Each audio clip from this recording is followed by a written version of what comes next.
안녕하세요. 저는 올해 69세가 된 김현수라고 합니다. 아내와 함께 30년 넘게 살던 시애틀을 떠나 텍사스로 이사한 지 이제 1년하고도 6개월이 지났어요. 많은 분들이 집값도 오르고 시애틀보다 살기 좋다니까 잘했네라고 말씀해 주시는데, 솔직히 말씀드리면 지금 이 순간이 제 인생에서 가장 후회스러운 시간입니다. 어제 밤에도 아내와 함께 앉아서 이야기를 나눴어요. 여보, 우리가 정말 잘못 생각한 건 아닐까? 아내도 저와 같은 마음인 것 같더라고요. 눈가에 살짝 눈물이 맺혔거든요. 저희가 시애틀을 떠난 이유는 단순했습니다. 집값이 너무 올라서 이제 그 집을 팔면 텍사스에서 훨씬 큰 집을 사고도 돈이 남을 것 같았거든요.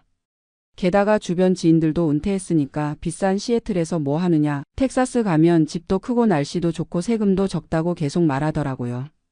그런데 막상 와보니까 생각했던 것과는 너무 달랐어요. 돈으로 계산할 수 없는 것들이 이렇게 많다는 걸 이제야 깨달았습니다. 시애틀에서의 저희 집은 킹 카운티 페더럴 웨이에 있는 3베드룸 2욕실짜리 단독주택이었어요. 평수로 치면 한국식으로 30평 정도 되었을까요?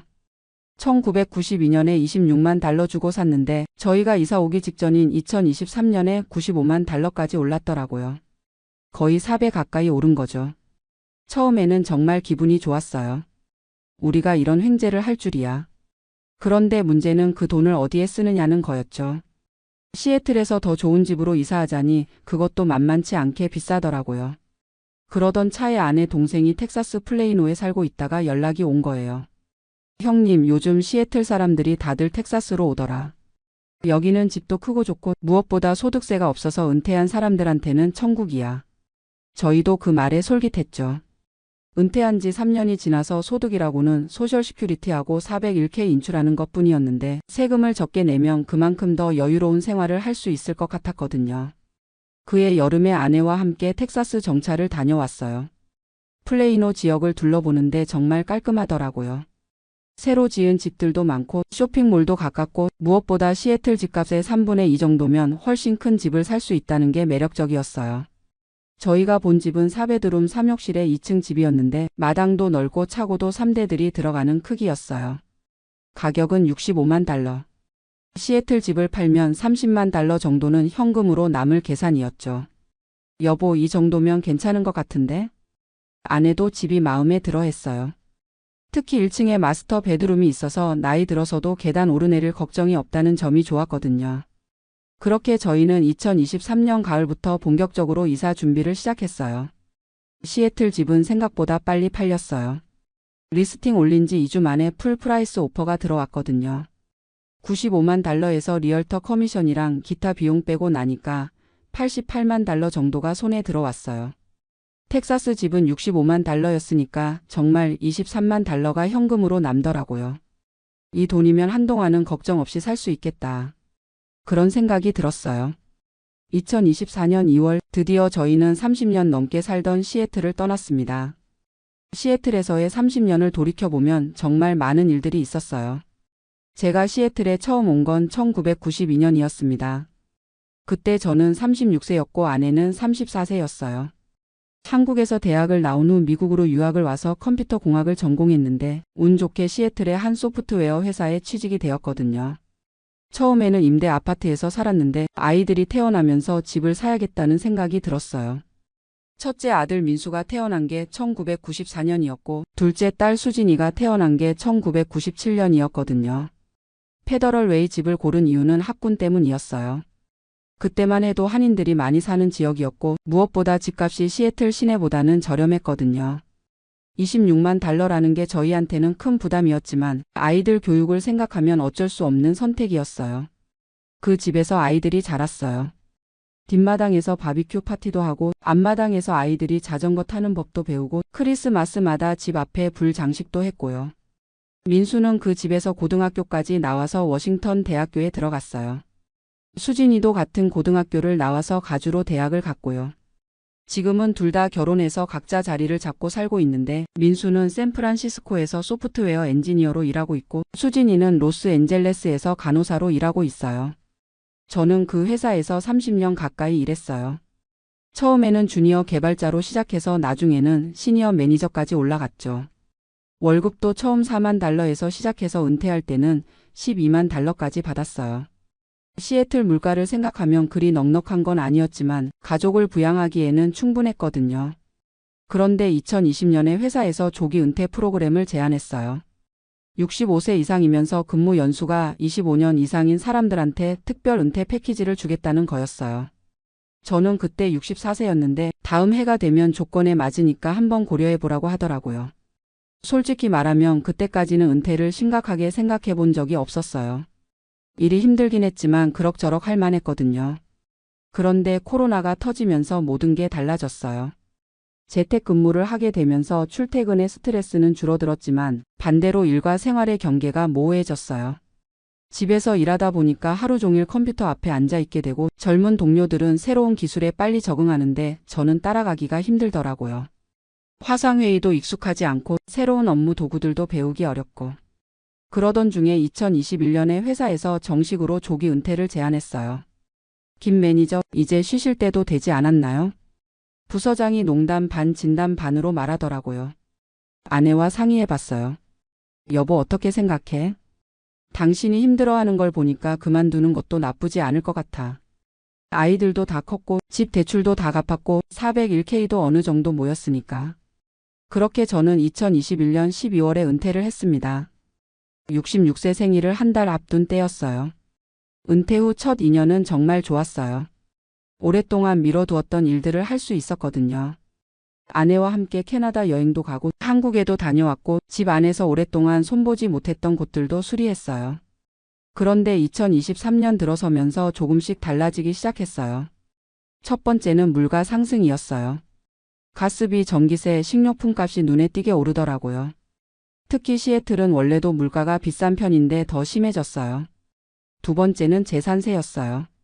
집값이 오르면서 재산세도 같이 올랐거든요. 처음에는 월 600달러 정도였는데 2023년에는 월 850달러까지 올랐어요.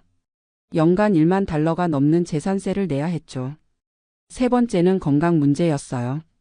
저는 당뇨가 있어서 정기적으로 병원에 다녀야 하는데 메디케어가 있어도 본인 부담금이 만만치 않더라고요. 한 달에 병원비로 나가는 돈이 300달러는 좋게 되었어요. 그런 상황에서 집값이 95만 달러까지 오른 걸 보니까 팔고 싶은 마음이 들더라고요. 여보, 이 집 팔고 더 저렴한 곳으로 이사 가면 어떨까? 처음에는 시애틀 내에서 이사를 생각했어요. 좀 더 외곽 지역으로 나가면 집값이 저렴할 테니까요. 그런데 알아보니까 어디든 비싸더라고요. 70만 달러 이하로는 변변한 집을 찾기가 어려웠어요. 그러던 차에 아내 동생이 텍사스 얘기를 꺼낸 거죠. 형님, 시애틀에서 뭐 하세요? 요즘 다들 텍사스로 오는 추세인데. 처음에는 반신반의했어요. 텍사스라고 하면 더우고 메마른 곳이라는 이미지가 있었거든요. 그런데 동서가 보내준 사진들을 보니까 생각보다 괜찮더라고요. 집들도 크고 깨끗하고 무엇보다 가격이 매력적이었어요. 여보, 한번 가서 보자. 그렇게 해서 2023년 7월에 텍사스 정차를 갔던 거예요. 플레이노 지역을 둘러보는데 정말 깜짝 놀랐어요. 집들이 다 크고 새로워 보이더라고요. 저희가 본 집은 2018년에 지어진 집이었는데 시애틀 집보다 훨씬 컸거든요. 4베드룸에 3욕실, 주방도 넓고 거실도 넓고 무엇보다 1층에 마스터 베드룸이 있어서 좋았어요. 마당도 시애틀 집보다 2배는 큰 것 같았어요. 뒷마당에는 파티오도 있고 조그만 수영장도 있더라고요. 여보, 이 정도면 손주들 와서 놀기에도 좋겠네. 가격은 65만 달러. 시애틀에서는 상상도 할 수 없는 조건이었어요. 리얼터가 설명해 주는 걸 들어보니까 텍사스는 소득세가 없어서 은퇴자들한테 인기가 많다고 하더라고요. 재산세는 좀 높지만 그래도 전체적으로 보면 시애틀보다 세금 부담이 적다고 했어요. 동네도 괜찮아 보였어요. 한인 마트도 차로 10분 거리에 있고 병원도 가깝고 골프장도 근처에 몇 개 있더라고요. 제가 골프를 좋아하거든요. 여보, 어떻게 생각해? 아내도 마음에 들어 했어요. 집이 이렇게 크고 좋은데 가격도 저렴하고 세금도 적게 낸다니 좋은 것 같아. 그날 저녁에 동선의 집에서 저녁을 먹으면서 더 자세한 얘기를 들었어요. 형님, 여기는 정말 살기 좋아요. 날씨도 시애틀보다 좋고 사람들도 친절하고 무엇보다 한인 커뮤니티가 잘 되어 있어서 외롭지 않아요. 그 말에 마음이 더 기울었어요. 시애틀에서는 은퇴 후에 사회적 관계가 많이 줄어들었거든요. 직장 동료들과는 자연스럽게 연락이 끊어졌고 동네 이웃들과도 그리 친하지 않았어요. 아이들은 멀리 있고 가끔씩 아내와 단둘이 있으면 조금 외로웠거든요. 형님, 여기는 한인의 활동도 활발하고 골프 모임도 있고 교회도 좋은 곳들이 많아요. 시애틀로 돌아와서 몇 주 동안 고민했어요. 30년 넘게 살던 곳을 떠난다는 게 쉬운 결정은 아니었거든요. 그런데 계산해 보니까 경제적으로는 확실히 이득이었어요. 시애틀 집을 95만 달러에 팔고 텍사스 집을 65만 달러에 사면 30만 달러가 남는데 그 돈을 투자하면 연간 2만 달러 정도의 수익은 낼 수 있을 것 같았어요. 게다가 소득세도 없고 전체적인 생활비도 저렴하니까 월 생활비를 500달러는 줄일 수 있을 것 같았고요. 여보, 이사 가자. 결국 그해 9월에 결정을 내렸어요. 이사 준비는 생각보다 복잡했어요. 30년 동안 모은 물건들을 정리하는 것부터 시작해서 이사업체 알아보고 각종 서류 정리하고 새 주소로 우편물 전달 신청하고 가장 힘든 건 물건 정리였어요. 아이들이 어렸을 때 쓰던 장난감들, 가족 사진들, 오래된 가구들. 버릴 수도 없고 다 가져갈 수도 없고. 결국 중요한 것들만 추려서 가져가기로 했어요. 시애틀 집은 예상보다 빨리 팔렸어요. 리스팅 올린 지 2주 만에 5팀이 오퍼를 냈거든요. 그 중에서 가장 좋은 조건을 선택했는데 95만 달러 현금 오퍼였어요. 인스펙션도 웨이브 하겠다고 하고 한 달 안에 클로징 하겠다고 하더라고요. 여보, 집값이 이렇게 올랐구나. 기분은 좋았지만 한편으로는 시애틀 집값이 너무 비현실적으로 오른 것 같아서 걱정도 되었어요. 텍사스 집 구매는 더 수월했어요. 경쟁이 없어서 리스트 프라이스 그대로 65만 달러에 계약했고 인스펙션에서도 별 문제가 없었어요. 시애틀 집 클로징하고 일주일 후에 텍사스 집 클로징을 잡았죠. 2024년 2월 15일 드디어 저희는 시애틀을 떠났습니다. 이사 트럭에 짐을 다 싣고 마지막으로 빈집을 둘러보는데 감회가 남다르더라고요. 여보, 여기서 정말 좋은 시간 보냈지? 아내 눈에도 눈물이 글썽이더라고요. 응, 아이들 키우고 우리가 나이 들기까지. 이 집에 정말 많은 추억이 있어. 그래도 새로운 곳에서 새로운 시작을 한다는 기대감이 있었어요. 자, 이제 텍사스에서 새로운 인생 2막을 시작해보자. 텍사스까지는 차로 이틀이 걸렸어요. 저희는 아내 차 한 대로 먼저 가고 이사 트럭은 따로 보냈거든요. 워싱턴주에서 출발해서 오레곤, 캘리포니아, 네바다, 애리조나를 거쳐서 텍사스까지. 정말 긴 여행이었어요. 텍사스에 도착한 첫날 밤, 새 집에서 간단하게 중국 음식을 시켜 먹으면서 아내와 이야기했어요. 여보, 우리 잘한 거 맞지? 그럼 집도 이렇게 크고 좋고. 앞으로 좋은 일만 있을 거야. 그때만 해도 정말 그렇게 생각했어요. 첫 몇 달은 정말 좋았어요. 새 집에 적응하느라 바쁘기도 했고 모든 게 신기하고 재미있었거든요. 집이 크다 보니까 가구도 더 사야 했어요. 시애틀 집에서 쓰던 가구들로는 넓은 공간을 다 채울 수가 없더라고요. 특히 거실이 정말 넓어서 소파랑 TV를 새로 샀어요. 마당 관리도 새로운 경험이었어요. 시애틀에서는 그래도 비가 자주 와서 잔디가 알아서 자랐는데 텍사스는 건조해서 스프링클러를 매일 틀어줘야 하더라고요. 처음에는 재미있었어요. 여보, 우리 집 마당 좀 봐. 진짜 미국 드라마에 나오는 것 같지? 동네 사람들도 친절했어요. 이사 온 첫 주에 옆집 아주머니가 홈메이드 쿠키를 가져다 주시더라고요. 웰컴 투 더 네이버후드.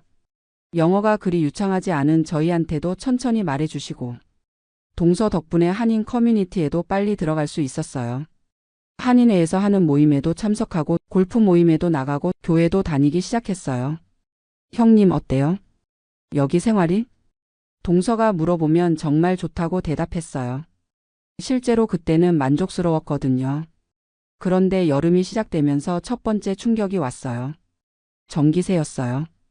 5월까지는 한 달에 150달러 정도 나왔는데 6월부터 에어컨을 틀기 시작하니까 갑자기 400달러가 넘게 나오는 거예요.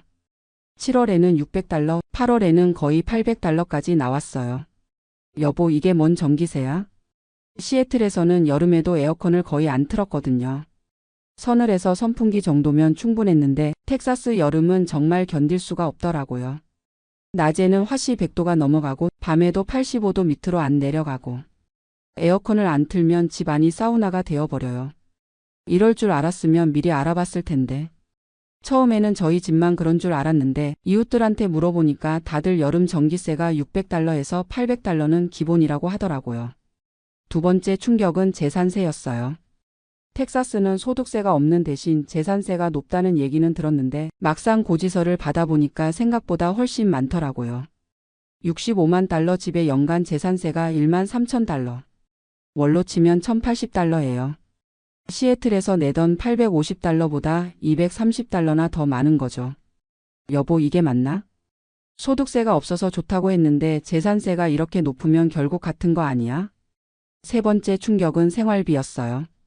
처음에는 텍사스가 시애틀보다 물가가 저렴할 거라고 생각했는데 막상 살아보니까 그렇지도 않더라고요. 가스값부터가 달랐어요. 시애틀에서는 갤런당 $3 50센트 정도였는데 텍사스에서는 $3 20센트 정도로 조금 저렴하긴 했어요. 그런데 문제는 차를 훨씬 많이 타야 한다는 거였어요. 시애틀에서는 근처에 마트도 있고 병원도 있고 해서 차를 그리 많이 안 탔는데 텍사스는 어디를 가든 멀더라고요. 한인 마트를 가려면 왕복 30분, 병원을 가려면 왕복 40분, 좀 괜찮은 레스토랑을 가려면 1시간은 각오해야 하고. 결국 한 달 가스비가 시애틀에서보다 오히려 더 많이 나왔어요. 식료품 값도 기대와 달랐어요. 일반 미국 마트는 조금 저렴했지만 한국 식료품은 오히려 더 비싸더라고요. 시애틀에는 한인 마트가 많아서 경쟁이 있었는데 여기는 선택의 여지가 별로 없으니까 가격이 높은 것 같았어요. 여보, 김치 한 포기가 $12야. 시애틀에서는 $8였는데. 집 유지비도 만만치 않았어요. 마당이 크다 보니까 정원사를 불러야 했는데 한 달에 $200, 수영장 청소하는 사람도 한 달에 $150, 에어컨 필터 갈고 점검 받는 것도 한 번에 $300. 이런 걸 미리 계산해 넣었어야 했는데. 하지만 이런 것들은 그래도 적응할 수 있는 문제였어요. 돈 문제니까 조금 아껴 쓰면 되는 거잖아요. 진짜 문제는 따로 있었어요. 가을이 되면서 저는 점점 우울해지기 시작했어요. 이유를 정확히 알 수는 없었는데 뭔가 허전하고 외로운 기분이 계속 들더라고요. 시애틀에서는 30년 동안 살면서 익숙한 일상이 있었거든요. 매주 수요일마다 가던 도서관, 토요일 아침마다 산책하던 그린 레이크, 일요일 오후에 아내랑 같이 가던 파이크 플레이스 마켓. 그런 소소한 일상들이 텍사스에는 없더라고요. 물론 새로운 곳들을 찾아갈 수는 있지만 30년 동안 쌓인 추억과 익숙함은 대체할 수가 없는 거였어요. 특히 날씨가 그리웠어요. 시애틀 사람들은 항상 비 온다고 불평하지만 저는 그 촉촉한 공기와 시원한 바람이 좋았거든요. 텍사스는 너무 덥고 건조해서 피부도 거칠어지고 목도 자꾸 마르고. 여보, 나 시애틀 날씨가 그리워. 아내도 같은 마음인 것 같았어요. 나도 그래. 여기는 너무 더워서 밖에 나가기도 싫어져. 가장 힘든 건 아이들과의 거리였어요. 시애틀에 있을 때는 그래도 민수가 샌프란시스코에 있으니까 비행기로 2시간이면 갈 수 있었고 수진이도 로스앤젤레스에 있으니까 차로 하루면 갈 수 있었거든요. 그런데 텍사스에서는 어디를 가든 멀어지더라고요. 비행기 표값도 더 비싸지고 시간도 더 오래 걸리고. 특히 민수 며느리가 임신을 했다는 소식을 들었을 때 정말 속상했어요. 할아버지가 될 텐데 이렇게 멀리 있어도 되나? 시애틀에 있었으면 수시로 가서 도움도 주고 손주도 자주 볼 수 있을 텐데 텍사스에서는 그럴 수가 없잖아요. 여보, 우리가 너무 성급하게 결정한 건 아닐까? 그런 생각이 자꾸 들더라고요. 겨울이 오면서 상황은 더 나빠졌어요.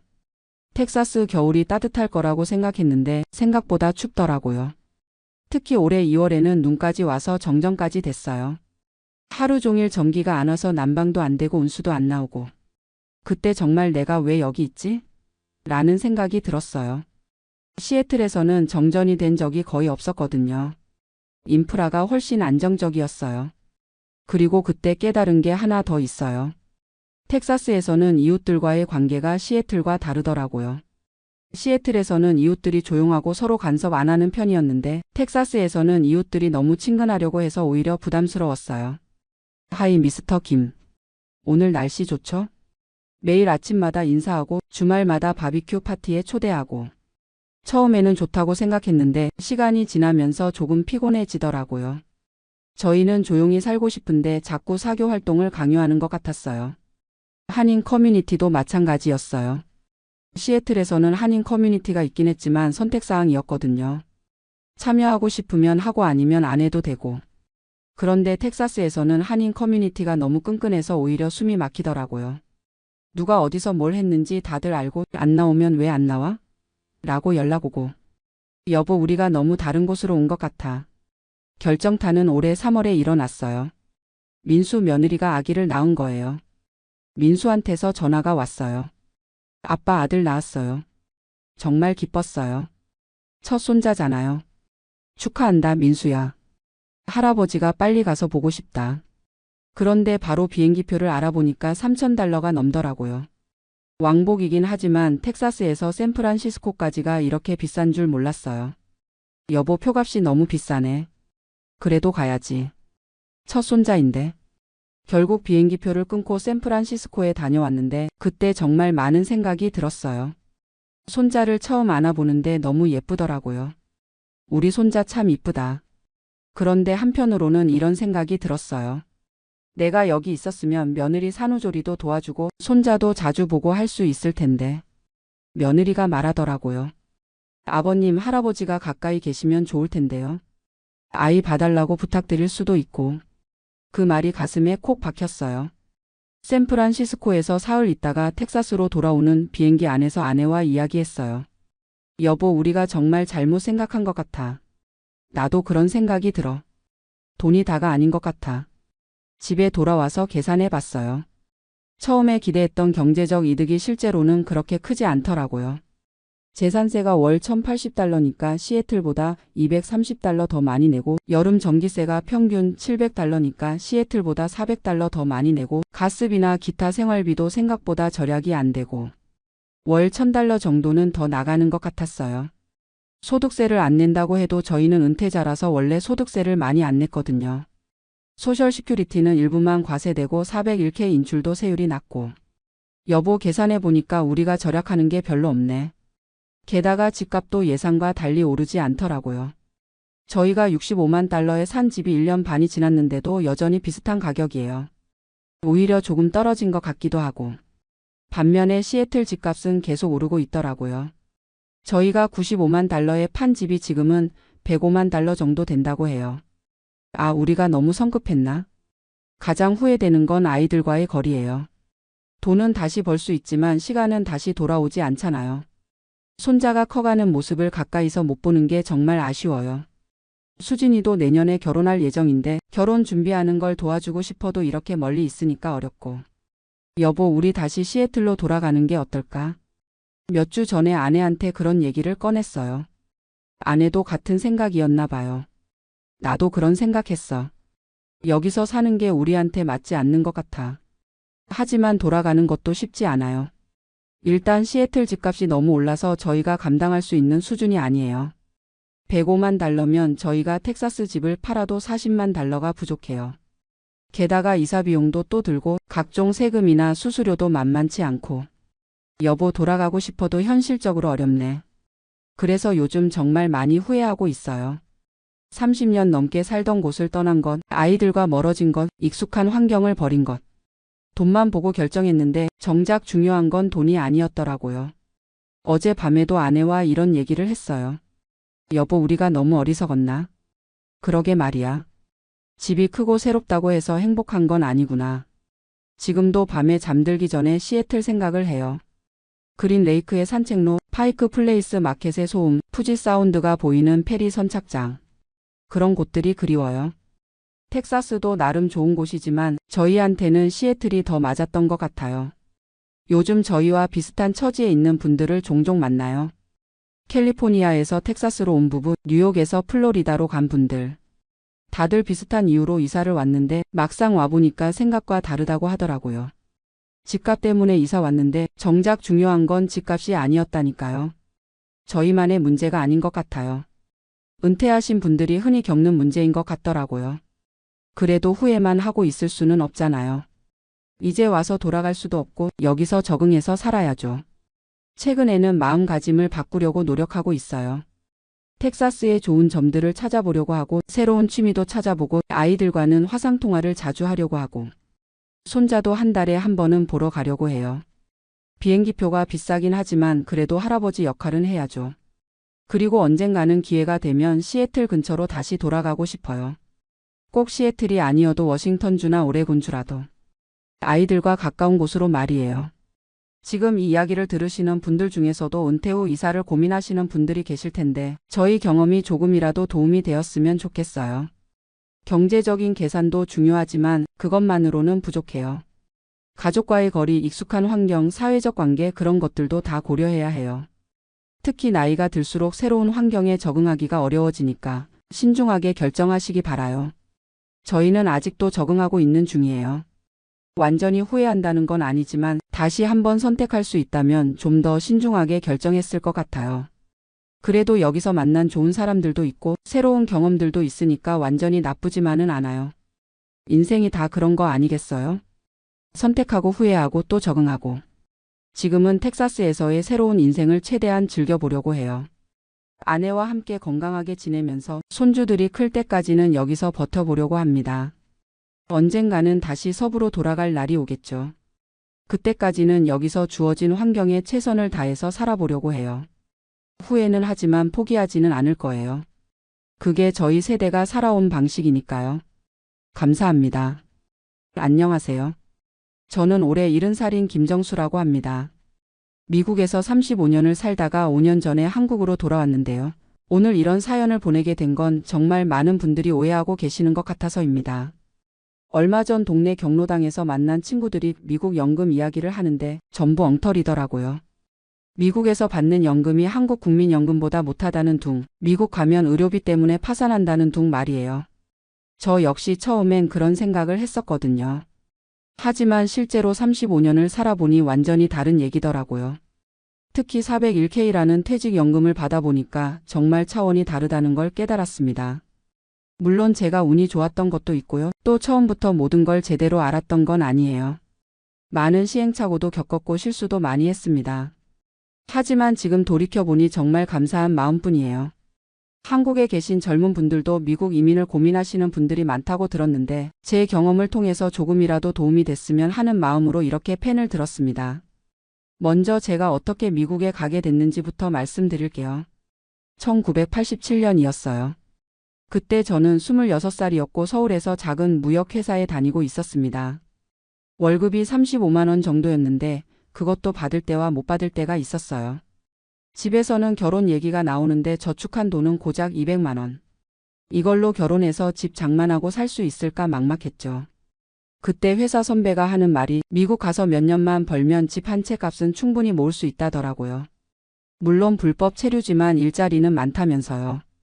저도 젊은 혈기에 용기를 냈습니다. 부모님께는 연수 간다고 거짓말하고 관광비자로 미국 땅을 밟았어요. 로스앤젤레스 공항에 내렸을 때의 그 막막함을 지금도 잊을 수가 없어요. 영어는 하이 헬로우 정도만 할 줄 알았고 돈은 $2,000밖에 없었거든요. 한인타운에서 처음 며칠을 보내면서 일자리를 찾았는데 정말 힘들었어요. 불법 체류자라 제대로 된 일자리는 구할 수가 없었고 주방 설거지부터 시작했습니다. 하루 10시간씩 일해서 일주일에 $200. 한국 돈으로 16만 원 정도였으니까 한국에서 받던 월급의 절반도 안 됐어요. 그런데 신기한 건 그래도 희망이 있다는 거였어요. 영어만 늘면 더 좋은 일자리를 구할 수 있다는 얘기도 들었고 실제로 몇 년 있다가 그린카드 받은 사람들 얘기도 들었거든요. 밤에는 교회에서 하는 영어 교실에 다녔어요. 한인 목사님이 운영하시는 건데 무료였거든요. ABC부터 다시 배우는 기분이었지만 열심히 했어요. 1년 정도 지나니까 간단한 의사소통은 할 수 있게 됐고 한인 마켓에서 계산원으로 일할 수 있게 됐어요. 시급이 $3 50센트였는데 그때 최저임금이 $3 35센트였으니까 조금 더 받은 거죠.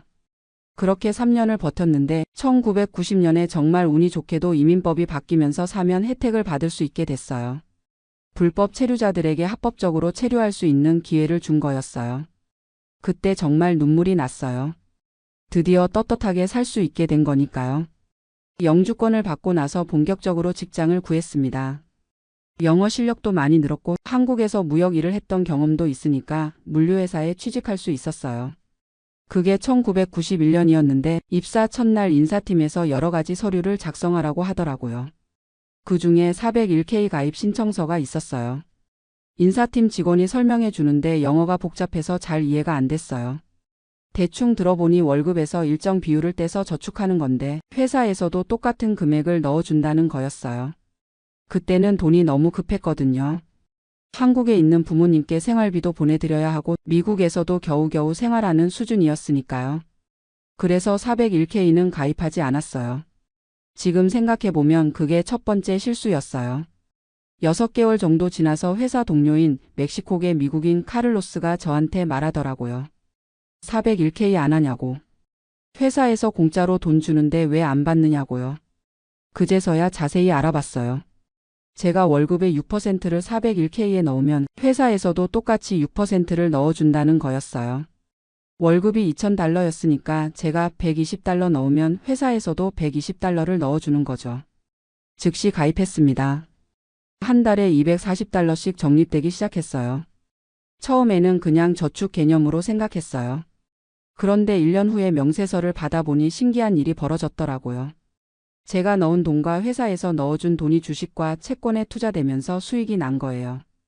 1992년 한 해 동안 $2,880를 넣었는데 수익률이 7.2%가 나면서 총 잔고가 $3,087가 됐어요. $207가 늘어난 거죠. 그때만 해도 이게 얼마나 대단한 건지 몰랐어요. 하지만 매년 명세서를 받을 때마다 점점 놀라게 됐습니다. 1993년에는 수익률이 10.1%가 나왔어요. 1994년에는 1.3%로 좀 아쉬웠지만 1995년에는 37.6%라는 엄청난 수익률이 나왔어요. 그 무렵 한국에서 온 친구를 만났는데 한국 국민연금 얘기를 하더라고요. 그때 한국은 국민연금이 1988년에 시작됐는데 월급의 3%씩 내고 있다고 하더라고요. 회사에서는 3% 매칭이 없다고 했고요. 그때 처음으로 미국 401k 시스템이 정말 좋은 제도라는 걸 깨달았어요. 1995년에 결혼을 했어요. 아내도 한국에서 온 이민자였는데 간호사였거든요. 간호사는 미국에서 정말 좋은 직업이에요. 아내 월급이 $3,500 정도 됐는데 아내 회사에서도 401k를 제공했어요. 아내와 상의해서 둘 다 최대한 많이 넣기로 했어요. 그때 401k 연간 한도가 $9,500였는데 저희 부부가 각각 풀로 넣었으니까 $19,000씩 적립한 거죠. 회사 매칭까지 받으면 연간 $38,000가 적립됐어요. 한국 돈으로 3천만 원이 넘는 금액이었어요. 그때 한국 직장인 평균 연봉이 1천만 원 정도였으니까 정말 큰 돈이었죠. 1997년에 첫 아이가 태어났어요. 아들이었는데 이름을 마이클이라고 지었어요. 아내가 육아휴직을 하면서 소득이 줄었지만 401k 적립은 계속했어요. 그런데 1997년에 한국에서 IMF 사태가 터졌잖아요. 한국에 있는 친구들이 전화해서 하는 얘기가 정말 참담했어요. 대기업도 망하고 실업률이 치솟고 국민연금도 위험하다는 얘기가 나왔다고 하더라고요. 그때 정말 미국 온 걸 잘했다는 생각이 들었어요. 물론 미국도 완벽한 건 아니지만 적어도 401k는 개인 계좌라서 정부가 어떻게 될지 몰라도 내 돈은 내 돈이니까요. 2000년에 둘째 딸이 태어났어요. 사라라고 이름을 지었는데 아이들 교육비 때문에 지출이 늘어났지만 401k 적립은 계속했어요. 2000년부터 2002년까지는 닷컴 버블이 터지면서 401k 잔고가 많이 줄었어요. 정말 마음이 아팠죠. 하지만 회사 재무팀에서 하는 교육을 들어보니 장기적으로 보라고 하더라고요. 시장은 오르락 내리락 하지만 30년, 40년 장기로 보면 연평균 8%에서 10% 수익률을 기대할 수 있다고 했어요. 실제로 2003년부터 2007년까지는 정말 좋았어요. 연평균 12% 이상의 수익률이 나왔거든요. 2008년에 또 금융위기가 왔지만 이번에는 당황하지 않았어요. 오히려 더 많이 넣었어요. 주식이 쌀 때 더 많이 사는 거니까 장기적으로는 유리하다고 생각했거든요. 그렇게 35년을 채우고 2026년에 은퇴했어요. 은퇴할 때 401k 잔고를 보고 정말 깜짝 놀랐어요. 총 잔고가 $120만 였어요. 한국 돈으로 15억 원이 넘는 금액이었거든요. 35년 동안 제가 넣은 돈이 총 $42만, 회사에서 매칭해준 돈이 $42만, 그리고 투자 수익이 $36만 였어요.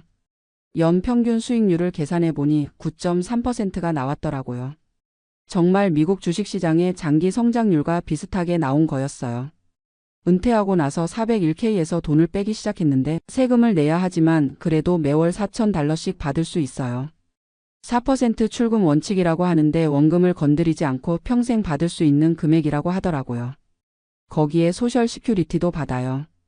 35년 동안 꼬박꼬박 사회보장세를 냈으니까 월 2,400달러를 받아요. 즉 매월 6,400달러를 받는 거예요. 한국 돈으로 840만 원 정도 되죠.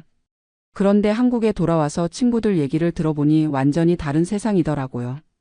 국민연금을 35년 꼬박 낸 친구가 받는 금액이 월 120만 원 정도예요.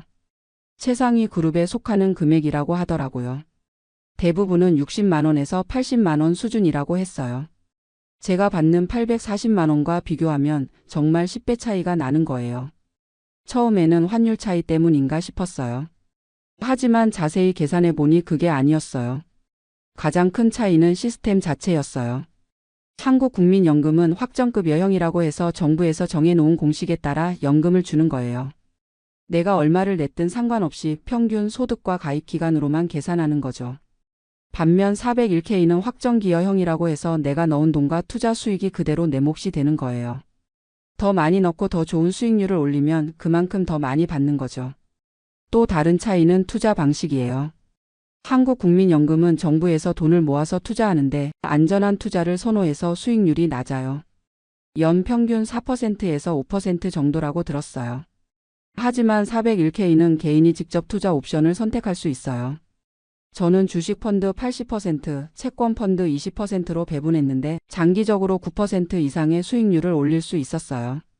세 번째 차이는 회사 매칭이에요. 미국은 대부분의 회사에서 401K 매칭을 해줘요. 제가 6% 넣으면 회사에서도 6% 넣어주는 거죠. 이건 정말 공짜 돈이에요. 하지만 한국국민연금은 개인이 4.5%, 회사가 4.5% 내는 건 맞지만 이게 개인 계좌로 가는 게 아니라 공동기금으로 가는 거예요. 그래서 내가 낸 돈이 내 몫이라는 보장이 없어요. 네 번째는 상속 문제예요. 401K는 완전히 개인 재산이라서 제가 죽으면 아내나 자녀들이 상속받을 수 있어요. 하지만 한국국민연금은 개인이 죽으면 유족연금으로 일부만 받을 수 있다고 하더라고요. 이런 차이점들을 보면서 정말 시스템이 중요하다는 걸 깨달았어요. 물론 미국 생활이 쉬웠던 건 아니에요. 의료보험 문제도 있었고 아이들 교육비도 만만치 않았어요. 하지만 65세가 되니까 메디케어라는 정부 의료보험이 나와서 의료비 부담이 크게 줄었어요. 거기에 서플리먼트 보험까지 들면 의료비는 거의 걱정 없어요. 아이들도 잘 컸어요. 마이클은 UC 버클리에서 컴퓨터 공학을 전공했고 지금 구글에서 소프트웨어 엔지니어로 일해요. 사라는 USC에서 의예과를 졸업하고 지금 레지던트 과정 중이에요. 학비가 많이 들긴 했지만 401K 때문에 여유가 있었어요. 실제로 은퇴 후에도 생활에 전혀 지장이 없으니까 참 다행이라는 생각이 들어요. 한국에 돌아온 이유는 부모님 때문이었어요. 아버지께서 치매에 걸리셔서 누군가 돌봐드려야 했거든요. 다행히 미국 시민권자라서 소셜 시큐리티는 한국에서도 계속 받을 수 있어요. 401K도 온라인으로 관리하면서 필요할 때마다 인출하고 있고요.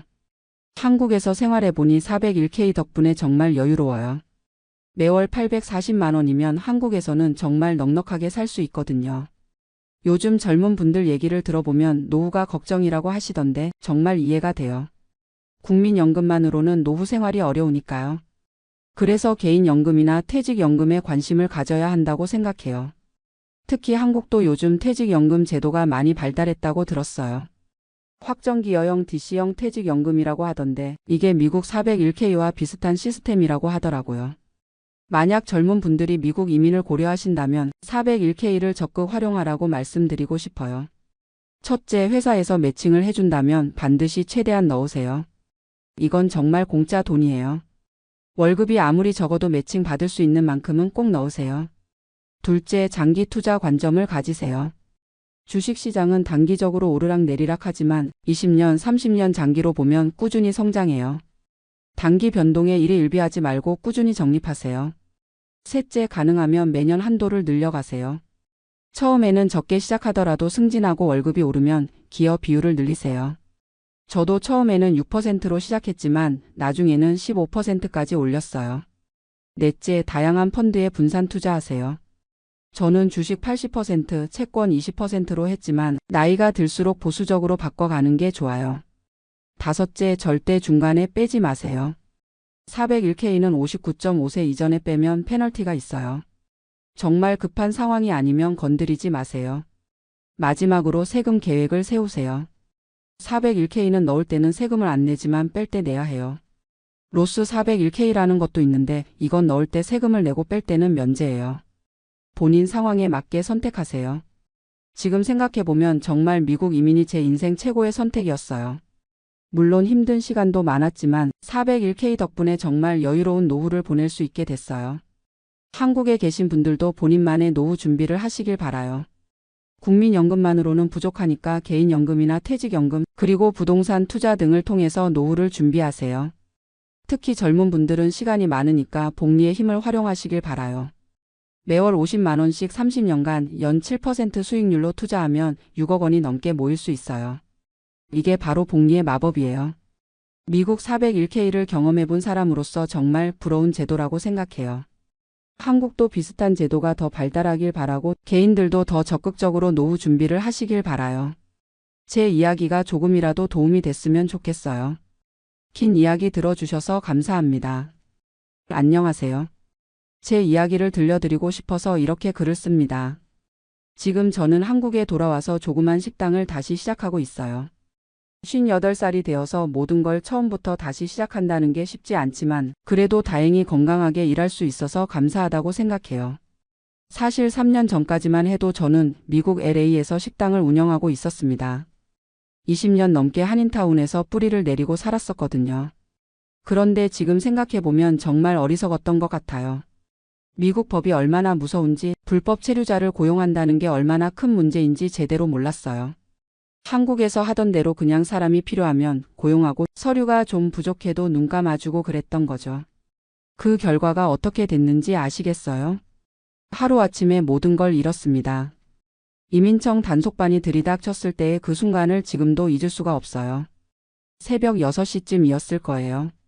아직 해도 완전히 뜨지 않은 시간이었는데 갑자기 식당 문을 두드리는 소리가 들렸어요. 처음에는 일찍 온 손님인 줄 알았는데 문을 열어보니 검은 재킷을 입은 요원들이 서 있더라고요. IC라고 적힌 배지를 보여주면서 들어가겠다고 하는데 그 순간 정말 머리가 하얘졌어요. 주방에서 일하던 멕시코 출신 직원 2명이 있었거든요. 미겔과 카를로스라고 불렀는데 정말 성실하고 착한 친구들이었어요. 특히 미겔은 5년 넘게 저희 식당에서 일했었는데 가족같이 지냈었거든요. 그런데 그 친구들이 서류가 완전하지 않다는 걸 알면서도 저는 그냥 모르는 척했어요. 한국에서도 외국인 노동자들 서류 문제로 힘들어하는 사장들 많이 봤거든요. 그래서 별일 아니라고 생각했던 거죠. 정말 큰 착각이었습니다. 요원들이 주방으로 들어가서 직원들 신분증을 확인하더니 바로 수갑을 채우는 거예요. 미겔이 저를 보면서 미안하다는 표정을 짓는데 저도 어떻게 해야 할지 몰라서 그냥 서 있을 수밖에 없었어요. 그리고 저한테도 사무실로 와서 직원들 고용 관련 서류를 보여달라고 하더라고요. ISO9 폼이라는 걸 제대로 작성했는지, 세금 서류는 어떻게 되어 있는지 다 확인하는 거예요. 솔직히 말씀드리면 저는 그런 서류들을 제대로 관리하지 않았어요. 영어도 완벽하지 않고 미국 법규도 잘 모르니까 그냥 대충 넘어갔던 거죠. 회계사한테 맡겨두긴 했는데 그분도 한국 사람이라 미국 이민법까지는 잘 모르셨나 봐요. 아니면 알면서도 그냥 눈 감아 주신 걸 수도 있고요. 어쨌든 요원들이 서류를 다 뒤져보더니 불법 고용 혐의로 조사를 받게 될 거라고 하는 거예요. 그리고 당장 그 직원들은 데려간다고 하더라고요. 미겔과 카를로스가 끌려가는 걸 보면서 정말 마음이 아팠어요. 특히 미겔은 아직 어린 아이들이 있는데 아빠가 갑자기 잡혀가면 그 가족들은 어떻게 살라는 건지. 그런데 그때는 제 걱정할 여유도 없었어요. 요원들이 가고 나서 변호사한테 연락을 했는데 정말 심각한 상황이라고 하더라고요. 불법 체류자를 고용한 게 확실하면 사업주한테 엄청난 벌금이 나온다는 거예요. 한 명당 몇천 달러에서 몇만 달러까지도 가능하다고 하고 심한 경우에는 형사처벌까지 받을 수 있다고 하더라고요. 그리고 그것만으로 끝나는 게 아니라 앞으로 합법적인 외국인 노동자 고용도 제한된다는 거예요. 식당 일은 힘들어서 한국 사람들이 잘 안 하려고 하는데 외국인 노동자도 못 쓰면 사실상 장사를 접어야 한다는 뜻이거든요. 처음에는 그래도 어떻게든 해보려고 했어요. 변호사 비용만 해도 몇만 달러가 나갔지만 20년 넘게 일군 식당을 그냥 포기할 수는 없다고 생각했거든요. 그런데 문제는 단속 소식이 한인타운에 퍼지면서 다른 히스패닉 직원들도 일을 그만두기 시작한 거예요. 혹시 자기들도 걸릴까봐 무서워하는 거죠. 하루아침에 주방 직원이 절반 이상 사라졌어요. 그나마 남은 직원들도 불안해하면서 제대로 일에 집중을 못하고요. 그래서 급하게 한국 사람 직원을 구해보려고 했는데 한인타운에서 주방일 하려는 사람을 찾기가 하늘의 별 따기더라고요. 있어도 임금을 엄청 많이 달라고 하고 그 정도 주면 수지가 안 맞아요. 결국 가족들이 다 나서서 일을 해야 했어요. 아내도 주방에 들어가고 대학 다니던 아들도 학교 끝나면 와서 도와주고. 그런데 가족들만으로는 도저히 감당이 안 되더라고요. 특히 점심시간이나 저녁시간에 손님이 몰리면 정말 정신이 없었어요. 음식도 늦게 나가고 서비스 질이 떨어지니까 손님들 불만도 많아지고. 그러면서 매출도 점점 줄어들기 시작했어요. 코로나 때문에도 힘들었는데 직원 문제까지 겹치니까 정말 답이 안 보이더라고요. 그리고 몇 달 후에 정말 충격적인 소식을 들었어요. 정부에서 벌금 고지서가 온 거예요. 불법 체류자 2명을 고용한 혐의로 12만 달러를 내라는 거였어요. 12만 달러면 하나로 1억 6천만 원 정도 되거든요. 식당 1년 순수익이 그 정도였는데 벌금으로 다 날아가는 거죠. 변호사가 이의 제기를 해보자고 했지만 증거가 너무 명확하다고 하더라고요. 직원들 세금 서류도 제대로 안 되어 있고 ISO 폼도 허술하게 작성되어 있고. 결국 벌금을 분할로라도 내기로 하고 합의를 봤는데 그것만으로도 식당 운영이 거의 불가능해졌어요. 매달 벌금을 내고 변호사 비용도 계속 나가고 직원 부족으로 매출은 떨어지고. 악순환의 연속이었어요. 그러다가 설상가상으로 임대료도 올랐어요. 건물주가 임대료를 30%나 올려달라고 하는 거예요. 한인타운 부동산 가격이 많이 올랐다면서요. 월 임대료가 8,000달러에서 1만 달러가 넘게 된 거죠. 거기에 벌금도 내야 하고 직원 임금도 올려줘야 하고. 계산해 보니까 매달 적자가 나는 구조더라고요. 그래서 결국 식당을 정리하기로 결정했어요. 20년 넘게 일군 터전을 떠나야 한다는 게 정말 가슴 아팠지만 더 이상은 버틸 수가 없었어요. 식당 정리하는 것도 쉽지 않았어요. 장비들 처분하고 임대 계약 정리하고 남은 직원들 마지막 급여 주고. 다 정리하고 나니까 손에 남은 돈이 거의 없더라고요. 20년 동안 모은 돈이 1년 만에 다 날아간 거죠. 그래서 한국으로 돌아올 수밖에 없었어요. 아이들은 미국에서 계속 공부하고 싶어 했지만 더 이상 뒷받침해줄 경제적 여유가 없었거든요.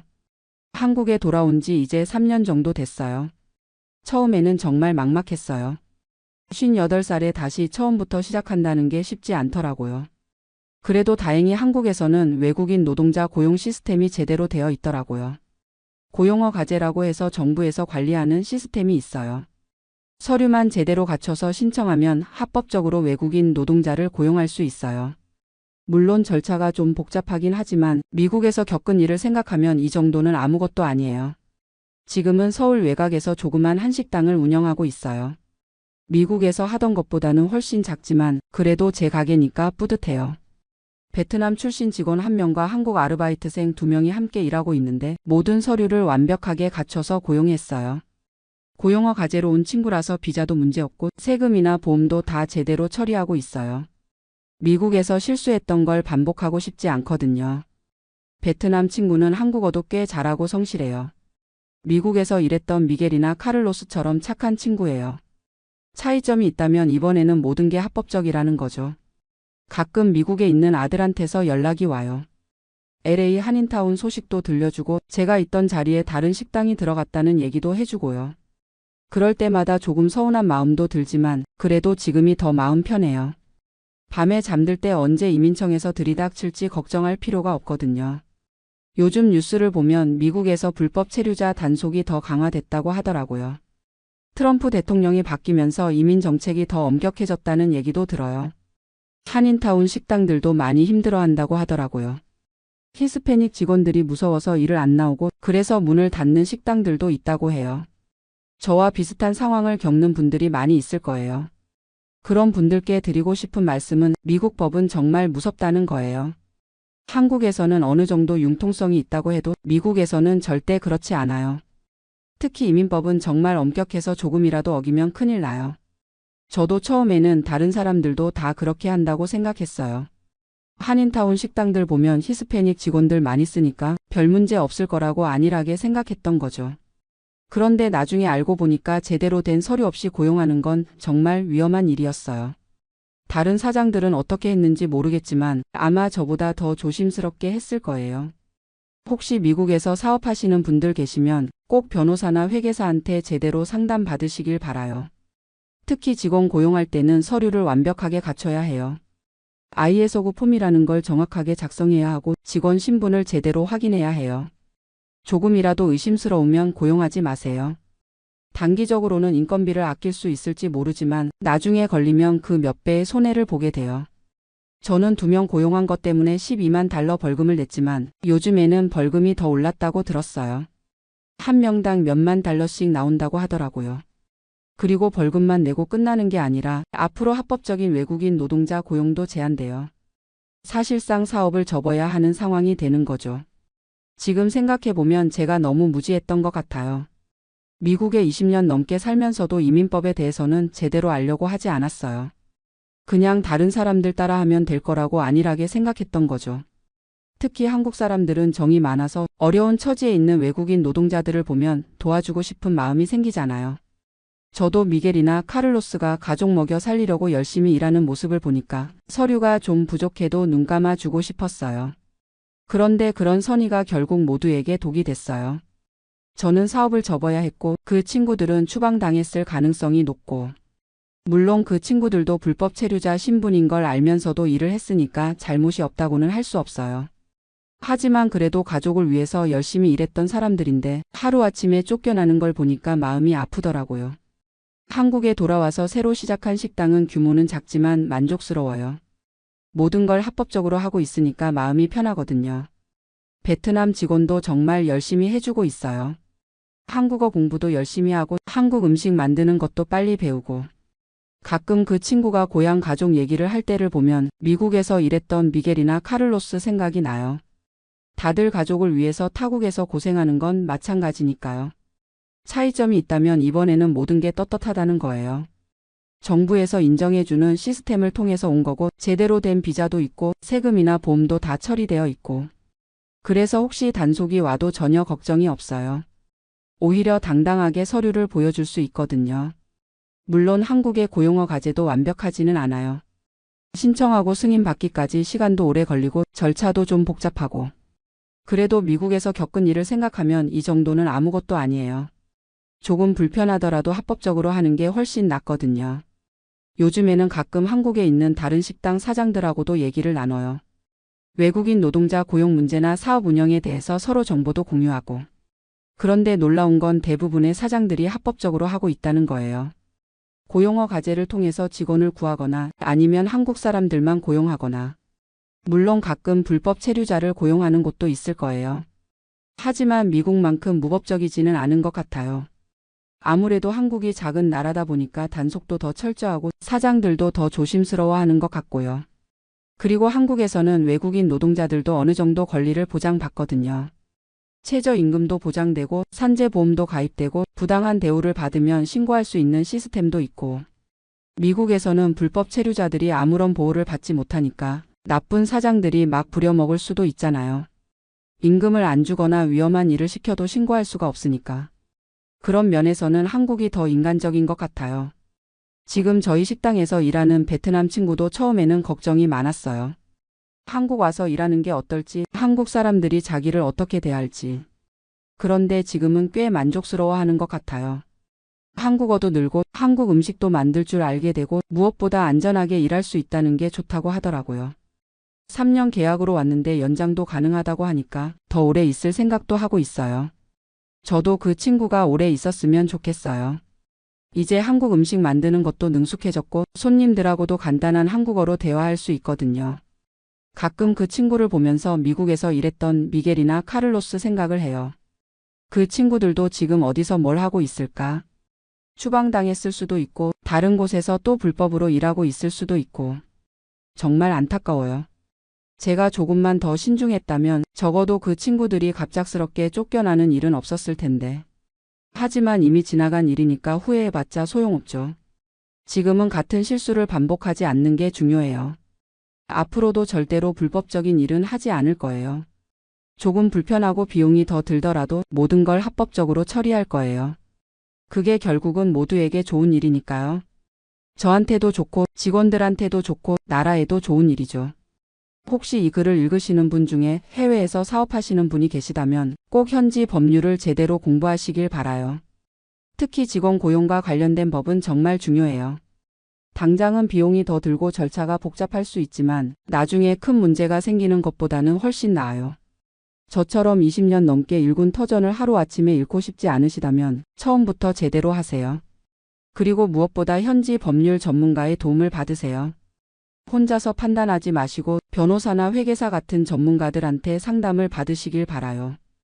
비용이 좀 들더라도 그게 결국은 더 경제적이에요. 지금 저는 한국에서 새로운 시작을 하고 있지만 그래도 후회는 없어요. 물론 미국에서의 실패가 아쉽긴 하지만 그 덕분에 많은 걸 배웠거든요. 법이라는 게 얼마나 중요한지, 합법적으로 사업한다는 게 얼마나 소중한지, 그리고 한국이라는 나라가 얼마나 좋은 곳인지도 새삼 느꼈어요.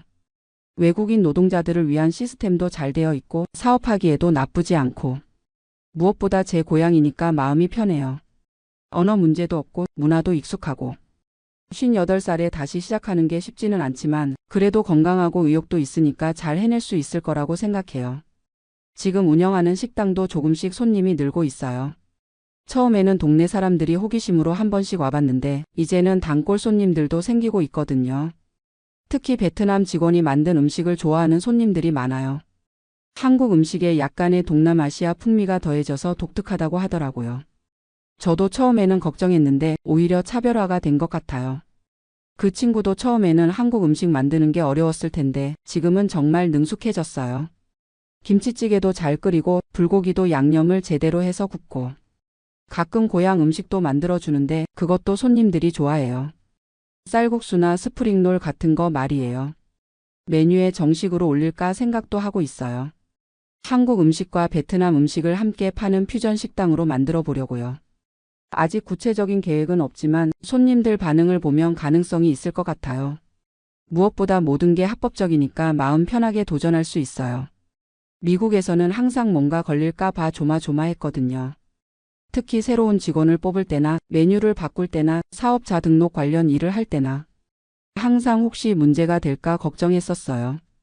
불법 체류자 고용한 게 들통날까 봐, 다른 법규도 어긴 게 있을까 봐. 그런데 지금은 그런 걱정이 전혀 없어요. 모든 서류가 완벽하게 갖춰져 있으니까 당당하게 사업할 수 있거든요.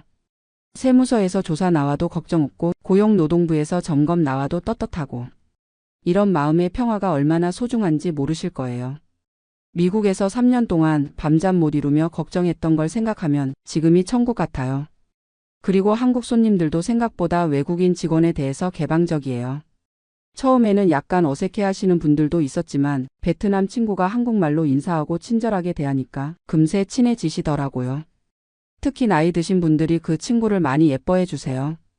한국말 배우는 게 어렵지 않냐고 물어보시고 고향이 그립지 않냐고 걱정해 주시고 그런 모습을 보면서 한국 사람들의 정이 참 깊다는 걸 새삼 느껴요. 미국에서는 이런 따뜻함을 느끼기가 어려웠거든요. 물론 미국에도 좋은 사람들이 많이 있어요. 하지만 한국만큼 정이 깊지는 않은 것 같아요. 특히 언어와 문화가 다르니까 진정한 친밀감을 느끼기가 어려웠어요. 지금은 동네 사람들과 자연스럽게 대화하고 단골 손님들과 안부도 묻고 그런 일상이 참 소중하게 느껴져요. 아들이 가끔 전화해서 한국 생활이 어떠냐고 물어봐요. 미국이 그립지 않냐고도 하고. 솔직히 말하면 가끔 그리울 때도 있어요. 특히 LA의 따뜻한 날씨나 한인타운의 활기찬 분위기 같은 건 그리워지죠. 하지만 전반적으로는 한국이 더 좋아요. 무엇보다 마음이 편하거든요. 미국에서는 항상 이방인이라는 느낌이 있었어요. 아무리 오래 살아도 완전히 그 사회의 일원이 된다는 느낌은 들지 않더라고요. 하지만 한국에서는 그냥 자연스러워요. 내가 이 땅의 주인이라는 느낌이 들거든요. 물론 미국 생활이 모두 나쁘지는 않았어요. 아이들 교육 환경도 좋았고 사업 기회도 많았고 자유로운 분위기도 좋았어요. 하지만 법적인 문제로 큰 타격을 받고 나니까 결국 내 나라가 가장 안전하다는 생각이 들더라고요. 그래서 지금은 한국에서 착실하게 사업을 키워나갈 계획이에요. 규모는 작더라도 탄탄하게 만들어 보려고요. 베트남 친구 계약이 끝나면 연장할 수도 있고 다른 외국인 직원을 더 뽑을 수도 있고 물론 모든 걸 합법적으로 처리하면서 말이에요. 그리고 나중에 여유가 생기면 아들도 한국으로 불러올 생각이에요. 미국에서 공부를 마치고 나면 한국에 와서 함께 사업을 했으면 좋겠거든요. 아들도 처음에는 미국에서 취업하려고 했는데 요즘 들어서는 한국도 나쁘지 않다는 생각을 하는 것 같아요. 특히 IT 분야는 한국이 미국 못지않게 발전했잖아요. 그래서 가끔 한국 취업 시장에 대해서 물어보기도 해요. 제가 아는 범위에서 설명해주고 지인들한테도 물어봐서 정보를 전해주곤 해요. 아직 확실하게 결정한 건 아니지만 아들이 한국에 오면 정말 좋을 것 같아요. 20년 넘게 떨어져 살았으니까 이제는 가까이서 지내고 싶거든요. 그리고 제가 혼자서 식당 운영하는 것도 한계가 있어요. 나이도 있고 체력도 예전 같지 않고 아들이 와서 도와주면 사업도 더 키울 수 있을 것 같아요.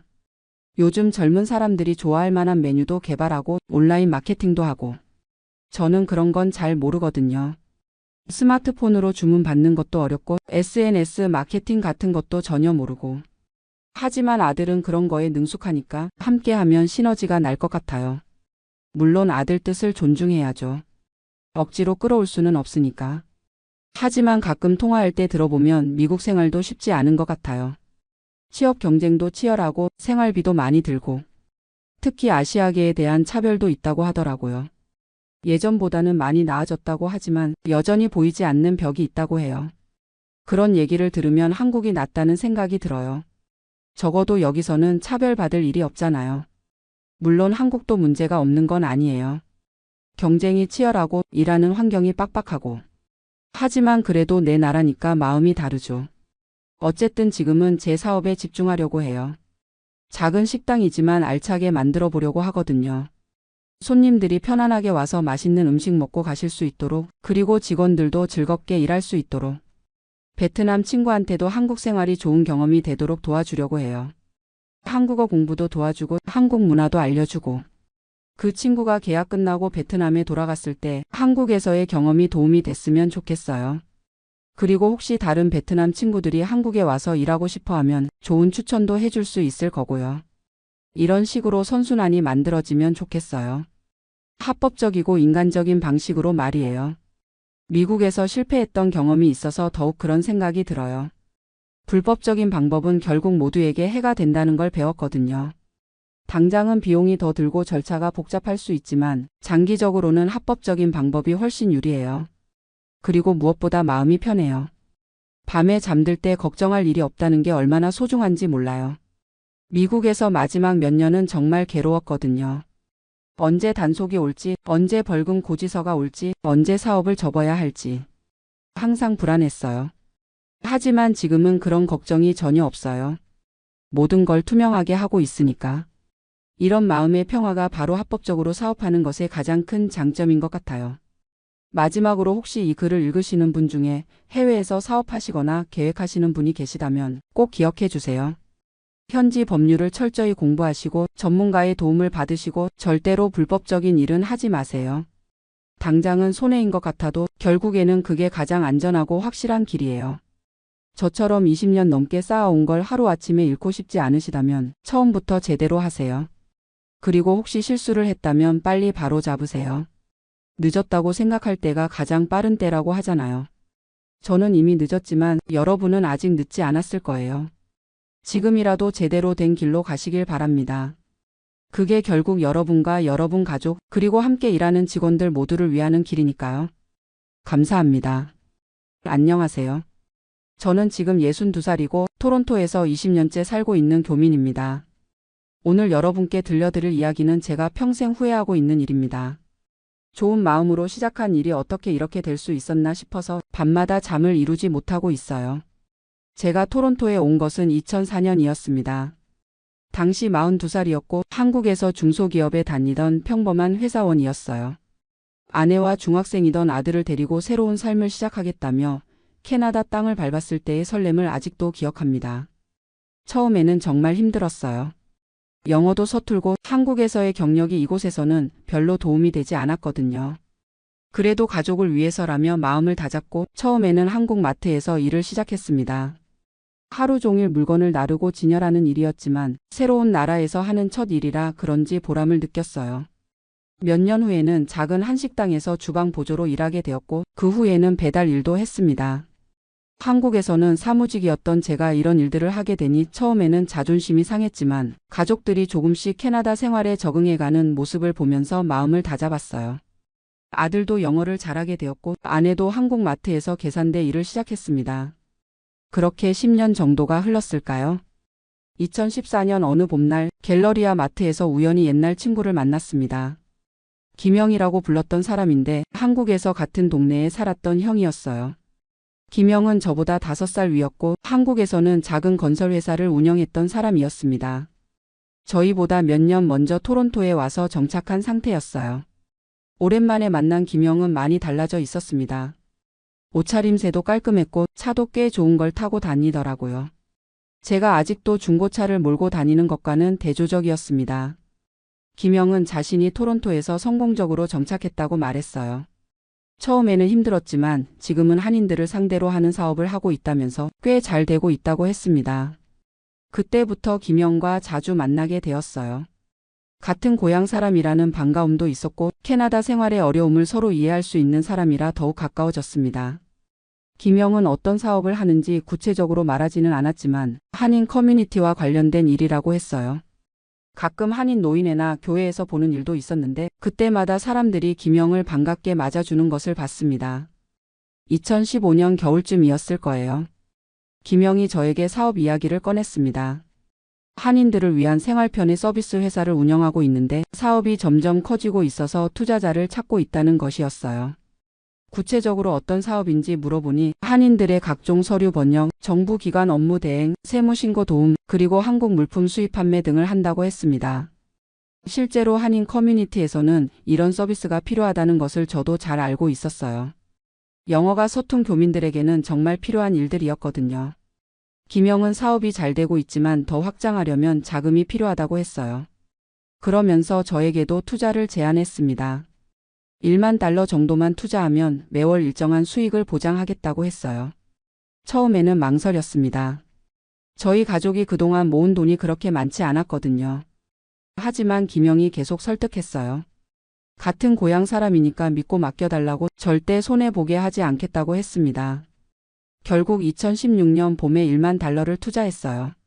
그것도 저희가 그동안 모아둔 비상자금이었습니다. 아내는 처음에 반대했지만 김영이 워낙 확신에 찬 모습으로 설명해서 결국 동의했어요. 처음 몇 달 동안은 정말 좋았습니다. 김영이 약속한 대로 매월 수익금이 들어왔어요. 많은 돈은 아니었지만 월 100달러 정도씩 꾸준히 받았습니다. 그러자 마음이 욕심이 생겼어요. 더 많이 투자하면 더 많은 수익을 얻을 수 있을 거라는 생각이 들었습니다. 김영도 사업이 더 잘 되고 있다면서 추가 투자를 권했어요. 2016년 말에 5,000달러를 더 투자했습니다. 이때부터 매월 받는 돈이 150달러로 늘었어요. 그 돈으로 아들 용돈도 주고 가끔 외식도 할 수 있었습니다. 아내도 이제는 김영의 사업을 믿기 시작했어요. 주변 한인들에게도 김영이 하는 일이 괜찮다고 말하곤 했습니다. 2017년에 들어서면서 김영의 사업은 더욱 번창하는 것 같았어요. 새로운 사무실도 얻었다고 했고 직원도 더 고용했다고 했습니다. 그러면서 더 큰 투자 기회가 있다고 제안했어요. 이번에는 한국에서 건강식품을 수입해서 파는 사업을 확장하고 싶다고 했습니다. 한인들뿐만 아니라 현지 캐나다인들에게도 판매할 계획이라고 했어요. 그런데 이 사업을 위해서는 더 많은 자금이 필요하다고 했습니다. 김영은 저에게 2만 달러 투자를 제안했어요. 이전보다 훨씬 큰 돈이었지만 수익률도 더 높다고 했습니다. 월 300달러 정도는 받을 수 있을 거라고 했어요. 고민을 많이 했습니다. 2만 달러는 저희에게는 큰 돈이었거든요. 하지만 지금까지 김영이 약속을 잘 지켜왔고 실제로 매월 돈을 받고 있었기 때문에 신뢰가 생겼어요. 결국 2017년 여름에 2만 달러를 더 투자했습니다. 이때 투자한 돈은 아들 대학 등록금으로 모아두었던 돈이었어요. 아들이 토론토 대학교에 입학했는데 학비가 많이 들어서 모아둔 돈이었습니다. 김영은 아들 학비 걱정은 하지 말라고 했어요. 이 투자로 얻는 수익으로 학비를 충분히 댈 수 있을 거라고 했습니다. 처음 몇 달 동안은 정말 그랬어요. 매월 300달러씩 들어오니까 아들 학비 부담도 줄어들고 생활도 여유로워졌습니다. 김영의 판단이 옳았다는 생각이 들었어요. 그런데 2018년 초부터 조금씩 이상한 일들이 생기기 시작했습니다. 김영이 약속한 날짜에 돈을 주지 못하는 일이 생겼어요. 처음에는 며칠 늦는 정도였지만 점점 늦어지는 시간이 길어졌습니다. 김영에게 물어보면 일시적인 자금 사정 문제라고 했어요. 큰 계약이 성사되면 밀린 돈도 다 주고 앞으로는 더 많은 수익을 보장하겠다고 했습니다. 저도 사업이라는 게 항상 일정하지 않을 수 있다고 생각했어요. 김영을 믿고 조금 더 기다려보기로 했습니다. 하지만 상황은 점점 나빠졌어요. 2018년 중반부터는 아예 돈을 받지 못하는 달이 생겼습니다. 김영은 계속 변명만 했어요. 사업상 어려움이 있지만 곧 해결될 거라고 조금만 더 기다려달라고 했습니다. 이때쯤 김영이 또 다른 제안을 했어요. 지금의 어려움을 극복하기 위해서는 더 많은 투자가 필요하다고 했습니다. 1만 달러만 더 투자하면 모든 문제가 해결되고 밀린 돈도 다 받을 수 있을 거라고 했어요. 처음에는 거절했습니다. 이미 받지 못한 돈이 많은데 더 투자할 수는 없다고 했어요. 하지만 김영이 계속 설득했습니다. 지금까지 투자한 돈을 모두 잃고 싶지 않다면 더 투자해야 한다고 했어요. 사업을 접으면 지금까지의 투자금은 모두 날아간다고 했습니다. 결국 2018년 가을에 1만 달러를 더 투자했어요. 이때는 정말 마지막이라고 다짐했습니다. 아내도 많이 걱정했지만 이미 투자한 돈을 생각하면 어쩔 수 없다고 생각했어요. 하지만 이 돈을 투자한 후에도 상황은 나아지지 않았습니다. 오히려 김영을 만나기가 더 어려워졌어요. 전화를 해도 받지 않거나 만나자고 하면 바쁘다는 핑계로 피했습니다. 2019년 봄쯤 되니까 김영의 정체가 조금씩 드러나기 시작했어요. 같은 한인 커뮤니티의 다른 분들도 김영에게 투자했다가 돈을 받지 못하고 있다는 이야기를 들었습니다. 알고 보니 김영은 저 말고도 여러 사람들에게서 돈을 받았던 거예요. 모두 비슷한 이야기를 듣고 투자했다가 피해를 본 사람들이었습니다. 그때서야 제가 얼마나 순진했는지 깨달았어요. 김영이 진짜 사업을 하고 있는 건지도 의심스러워졌습니다. 혹시 처음부터 사기를 치려고 계획한 건 아닌가 하는 생각이 들었어요. 한인 커뮤니티에서는 김영에 대한 이야기가 조금씩 퍼지기 시작했어요. 피해를 본 사람들이 모여서 대책을 논의하기도 했습니다. 하지만 명확한 증거가 없어서 법적 조치를 취하기도 어려웠어요. 2019년 여름 김영이 갑자기 연락을 했습니다. 오랜만에 만나자고 해서 나갔는데 김영의 모습이 많이 초췌해져 있었어요. 김영은 사업이 정말 어렵다고 실토했습니다. 처음에는 정말 진짜 사업을 하려고 했는데 생각보다 어려워서 다른 투자자들의 돈으로 이전 투자자들에게 돈을 주는 방식이 되어버렸다고 했어요. 그러면서 저에게 마지막 부탁을 했습니다. 자신이 새로 시작하는 사업에 투자해달라는 것이었어요. 이번에는 정말 확실한 사업이라고 식당 사업을 시작할 건데 이미 좋은 자리도 구해놨다고 했습니다. 저는 화가 났어요. 이미 46,000달러나 투자했는데 한 푼도 받지 못했는데 또 다른 투자를 하라니 말이 안 된다고 했습니다. 하지만 김영은 계속 매달렸어요. 지금까지 투자한 돈을 되찾으려면 이 기회밖에 없다고 했습니다. 식당 사업은 확실하다고 한 달만 지나면 손님들이 줄을 설 거라고 했어요. 그때 제가 정말 바보 같은 결정을 했습니다. 김영의 말을 또 믿어버린 거예요. 지금까지 투자한 돈이 너무 아까워서 그 돈을 되찾기 위해서라도 마지막 기회를 잡아야겠다고 생각했습니다. 2019년 가을 저는 제 인생에서 가장 큰 실수를 저질렀어요. 은퇴를 대비해서 모아둔 돈 3만 달러를 김영의 식당 사업에 투자한 겁니다. 이 돈은 정말 소중한 돈이었어요. 20년 동안 캐나다에서 온갖 고생을 하면서 한 푼 두 푼 모은 돈이었습니다. 아내와 함께 은퇴 후에 여유로운 생활을 하기 위해 모아둔 돈이었어요. 김영은 이번에도 확신에 찬 모습이었습니다. 이미 좋은 자리에 식당을 열 준비를 다 해놨다고 했어요. 한식당인데 현지인들도 좋아할 만한 메뉴로 구성했다고 했습니다. 3만 달러를 투자하면 식당의 지분을 갖게 되고 매월 수익의 일정 부분을 받을 수 있다고 했어요. 그리고 1년 후에는 원금도 돌려받을 수 있다고 약속했습니다. 하지만 이번에도 결과는 마찬가지였어요. 김영이 말한 식당은 문을 열지도 못했습니다. 투자받은 돈으로 임대료를 내고 인테리어를 시작했다고 했는데 실제로는 그런 일이 전혀 없었던 것 같아요. 김영은 점점 연락이 어려워졌고 2020년 초부터는 아예 연락이 끊어졌습니다. 전화번호도 바뀌었고 주소도 알 수 없게 되었어요. 결국 저는 총 7만 6천 달러를 잃었습니다. 한국 돈으로 따지면 1억 원이 넘는 큰 돈이었어요. 20년 동안 캐나다에서 모은 돈의 대부분이었습니다. 그 후로 몇 년이 지났지만 김영의 소식은 들리지 않고 있어요. 같이 피해를 본 다른 분들과 함께 경찰에도 신고했지만 명확한 증거가 부족해서 수사가 제대로 진행되지 않았습니다. 지금 생각해보면 제가 너무 순진했어요. 같은 고향 사람이라는 것만으로 너무 쉽게 믿었습니다. 투자라는 것에 대한 지식도 부족했고 욕심도 너무 컸던 것 같아요. 가장 후회되는 것은 마지막 3만 달러 투자입니다. 그 돈은 정말 건드리면 안 되는 돈이었어요. 은퇴 후 생활비로 아껴둔 돈이었는데 그것마저 날려버린 거죠. 지금 저는 62살이 되었지만 아직도 일을 해야 합니다. 원래 계획으로는 올해쯤 은퇴를 하려고 했는데 그럴 수 없게 되었어요. 모아둔 돈이 없으니까 계속 일을 해야 하는 상황입니다. 아내도 많이 속상해해요. 처음에는 투자를 반대했는데 제가 계속 설득해서 동의했거든요. 지금은 아무 말도 하지 않지만 그 마음이 어떨지 너무 잘 알아요. 아들은 다행히 장학금을 받아서 대학을 졸업했어요. 지금은 토론토에서 직장을 다니고 있습니다. 하지만 저희 상황을 알고는 많이 미안해해요. 부모가 고생하는 모습을 보는 게 힘들다고 합니다. 요즘은 한인 커뮤니티에서 만나는 사람들의 시선이 부담스러워요. 김영에게 속았다는 이야기가 다 알려져서 사람들이 저를 보는 눈이 다른 것 같아요. 동정의 시선일 수도 있고 바보 같다는 시선일 수도 있어요. 특히 같이 피해를 본 다른 분들을 만날 때가 가장 힘들어요. 서로 상처받은 사람들이라 위로가 되기도 하지만 동시에 우리의 어리석음을 확인하는 시간이기도 해요. 지금도 가끔 김영이 연락을 해올까 기대하기도 해요. 혹시 정말 어려운 일이 있었던 건 아닐까, 언젠가는 돈을 돌려줄 수도 있지 않을까 하는 헛된 희망을 갖기도 합니다. 하지만 현실적으로 그런 일은 일어나지 않을 거라는 걸 알아요. 김영은 아마 다른 곳으로 가서 또 다른 사람들을 속이고 있을지도 모르겠어요. 이런 일을 겪고 나니까 사람을 믿는다는 게 참 어려워졌어요. 특히 돈과 관련된 일에서는 더욱 그래요. 아무리 가까운 사람이라도 쉽게 믿으면 안 된다는 걸 뼈저리게 느꼈습니다. 요즘 한인 커뮤니티에서 투자 관련 이야기가 나오면 저는 항상 조심하라고 말해요.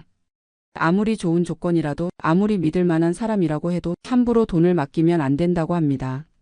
특히 제 또래의 교민분들에게는 더욱 강조해요.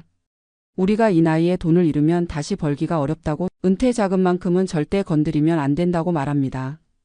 지금 저는 작은 한인 마트에서 계산대 일을 하고 있어요. 62살의 나이에 하기에는 힘든 일이지만 생활을 위해서는 어쩔 수 없어요. 원래는 이 나이에 손주들과 시간을 보내며 여유롭게 살고 싶었는데 그런 꿈은 접어야 할 것 같아요. 아내도 청소 일을 시작했어요. 원래는 은퇴를 생각하고 있었는데 저희 상황 때문에 다시 일을 시작한 거죠. 60이 다 되어서 새로운 일을 배우느라 많이 힘들어해요. 이런 상황이 되고 나니까 저 자신이 너무 한심스러워요. 20년 동안 성실하게 살아온 것들이 한순간에 무너져 버렸거든요. 그것도 제 어리석은 판단 때문에 말이에요. 가끔 혼자 있을 때 눈물이 나기도 해요. 아내와 아들에게 미안한 마음이 너무 커서요. 제가 욕심을 부리지 않았다면, 김영의 말을 믿지 않았다면 지금쯤 어떻게 살고 있을까 하는 생각이 들어요. 하지만 이제 와서 후회한들 무슨 소용이 있겠어요. 이미 일어난 일이고 앞으로 어떻게 살아갈 것인가를 생각해야죠. 다행히 건강은 아직 괜찮아서 일을 할 수 있어요. 몇 년 더 일을 하면서 다시 조금씩 모아볼 생각입니다. 늦었지만 이제라도 올바른 방법으로 은퇴 준비를 해야죠. 아들이 가끔 도움을 주겠다고 하는데 아직 젊은 아이가 부모 뒷바라지를 할 순 없잖아요. 아들도 자기 앞날을 준비해야 하는데 부모 때문에 부담을 가져서는 안 된다고 생각해요. 지금 제가 할 수 있는 일은 성실하게 일하면서 다시 시작하는 것뿐이에요. 비록 늦었지만 포기하지 않고 노력하면 조금이라도 나아질 거라고 생각합니다. 그리고 저와 같은 실수를 하는 사람들이 더 이상 생기지 않았으면 좋겠어요. 특히 저처럼 순진한 교민분들이 사기를 당하지 않았으면 합니다. 투자라는 것은 정말 신중하게 해야 하는 일이에요. 아무리 좋은 조건이라도 아무리 믿을 만한 사람이라고 해도 충분히 알아보고 검증한 후에 결정해야 합니다. 그리고 절대로 생활비나 은퇴 자금까지 투자해서는 안 돼요. 잃어도 괜찮은 돈으로만 투자해야 한다는 기본 원칙을 지켜야 합니다. 저는 이 원칙을 지키지 않아서 이런 큰 손실을 입었어요. 여러분은 저와 같은 실수를 하지 마시기 바랍니다. 요즘 한인 커뮤니티에서는 여러 가지 투자 이야기들이 돌아다녀요. 가상화폐 투자라든지 부동산 투자, 주식 투자 등등 말이에요. 그 중에는 정말 좋은 기회도 있을 수 있겠지만 저처럼 사기를 당할 위험도 항상 있다는 걸 잊으면 안 돼요. 특히 우리 나이대의 교민들은 더욱 조심해야 해요. 영어가 서툴다 보니까 정보를 제대로 확인하기 어렵고 같은 한국 사람이라는 이유로 쉽게 믿는 경향이 있거든요. 저도 그랬어요. 김영희 같은 고향 사람이고 먼저 정착한 선배라는 생각에 너무 쉽게 믿었습니다. 그 사람의 사업이 정말 제대로 된 건지, 재정 상태는 어떤지, 다른 투자자들은 정말 수익을 얻고 있는지 제대로 확인하지 않았어요. 지금 생각해보면 처음부터 이상한 점들이 있었어요. 김영희 구체적으로 어떤 사업을 하는지 명확하게 설명하지 않았거든요. 사무실이 어디에 있는지도 정확히 알려주지 않았고 사업자 등록이나 관련 서류도 보여주지 않았어요. 하지만 그때는 그런 것들이 중요하다고 생각하지 못했어요. 믿을 만한 사람이니까 괜찮을 거라고 생각했죠. 정말 어리석은 생각이었어요. 요즘 아내와 이야기할 때 가장 후회되는 건 소통 부족이에요. 투자 결정을 할 때 아내와 충분히 상의하지 않았거든요. 특히 마지막에 은퇴자금 3만 달러를 투자할 때는 거의 독단적으로 결정했어요. 아내가 반대하는 걸 알고 있었지만 제가 너무 확신에 차서 밀어붙였어요. 지금까지 투자한 돈을 생각하면 어쩔 수 없다고 이번이 마지막 기회라고 설득했죠.